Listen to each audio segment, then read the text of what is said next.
We got a couple questions from our followers on Twitter. One, this guy Stephen BLA asks, "What do you see being the next horror craze after the horror mockumentary?"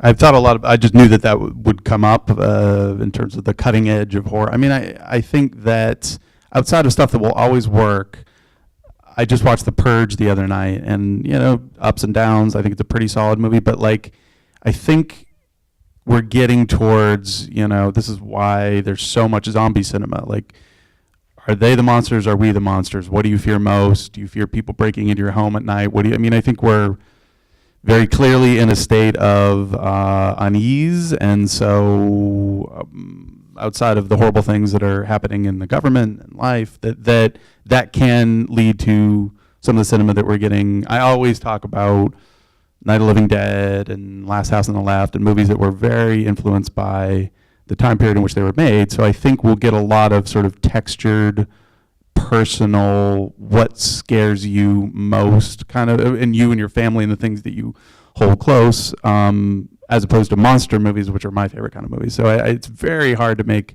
a monster movie right now, which drives me nuts. I'm actually trying to make a movie that straddles both lines, and the horrible, effed up, R-rated horror part is winning over the fun monster part. But anyways.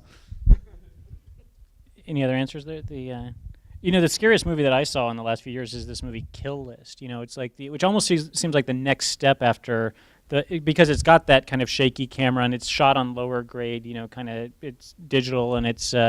But there's something really part of what's scary about it is how just kind of immediate and raw it is, and there's also just something about that style of the.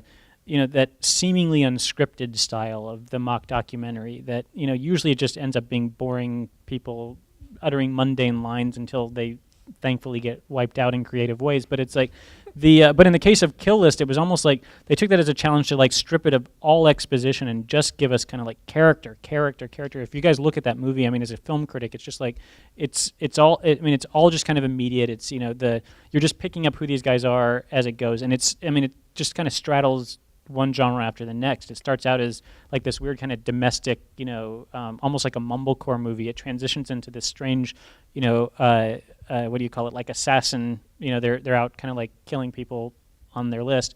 And then the third part, I just leave it for you to discover. But it's a familiar genre, and it is fucked up. It's just like scary as it's like and it's just being really creative with kind of like but it's not an expensive thing. It's it's really just kind of all there in the integrity of what makes horror effective.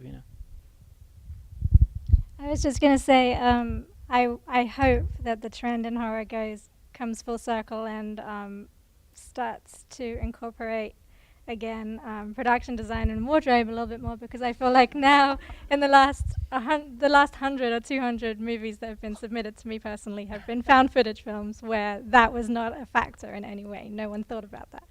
And personally, I like Tim Burton, Baz Luhrmann. I love a pretty looking movie. It can be pretty and scary at the same time. Bram Stoker's Dracula. Yeah, kind of, there you go.